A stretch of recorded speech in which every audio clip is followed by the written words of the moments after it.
In the past, many people have called me Father Smiley because I smile all the time.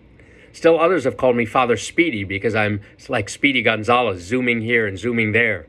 I tend to talk fast, I tend to walk fast, I do everything quickly.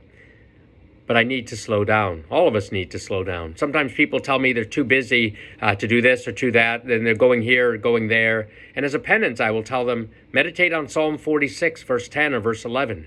Be still and know that I am God. Not so long ago, I did slow down long enough to read this book by Don Mauro Giuseppe Lepore, who's a Cistercian abbot. And the book is called Simon Called Peter, in the company of a man in search of God. It's all about the life story of Simon Peter.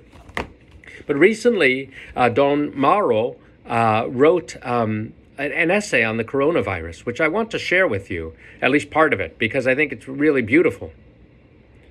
He says, perhaps our first task is to live out this circumstance in a way that gives it meaning.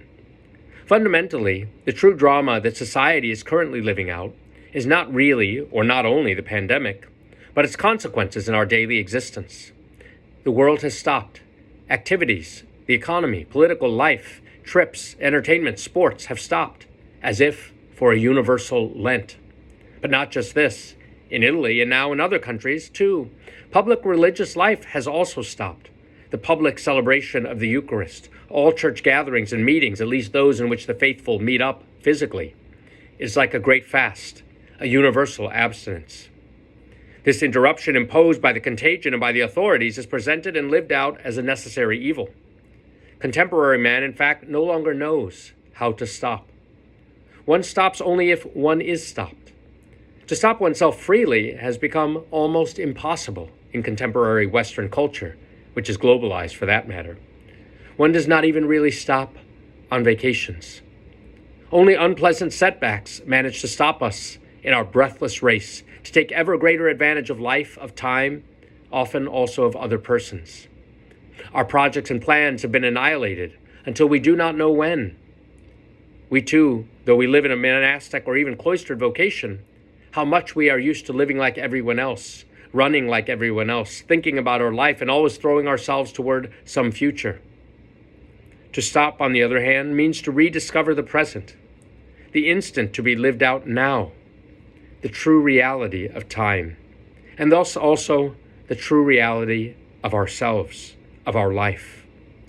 Man lives only in the present, but we are always tempted to remain attached to the past that is no more, and throw ourselves toward a future that is not yet, and perhaps never will be. In Psalm 46, God invites us to stop to recognize His presence in our midst. Be still and know that I am God, exalted over the nations, exalted over the earth. The Lord of hosts is with us. The God of Jacob is our stronghold. God asks us to keep ourselves still. He does not impose it. He wants us to stop before Him and remain freely by choice, that is, with love. He does not stop us like police who arrest a fugitive delinquent. He wants us to stop as one stops before a beloved person, or how one stops before the tender beauty of a newborn who sleeps, or at a sunset, or at a work of art that fills us with wonder and silence. God asks us to stop in recognition that for us, His presence fills the whole universe, is the most important thing in life, which nothing can exceed. To stop before God means to recognize that His presence fills the instant and thus fully satisfies our heart in whatever circumstance and condition we find ourselves. We need to stop and know that He is God. We need to stop and to be. I lived in Italy for 5 years, and during that time, one of the things Italians do and what they're known for is eating and cooking. And in the United States, if you were to go to a restaurant, if our restaurants were still open, you'd sit down and people would come immediately, take your order, get your drinks. They would bring them to you very quickly. Even before you could take your first bite, they'd ask, how is everything? And part of the way they run restaurants is to try to turn over the next table in order to get the next customer in.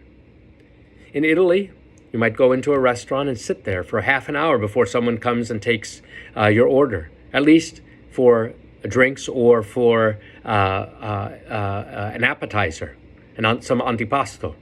And then after they brought it, half an hour later, they might ask you what you wanted for your first course, for the primo piatto. And then after you had eaten that, they'd ask you if you wanted a secondo or some dolce, some sweets, some dessert.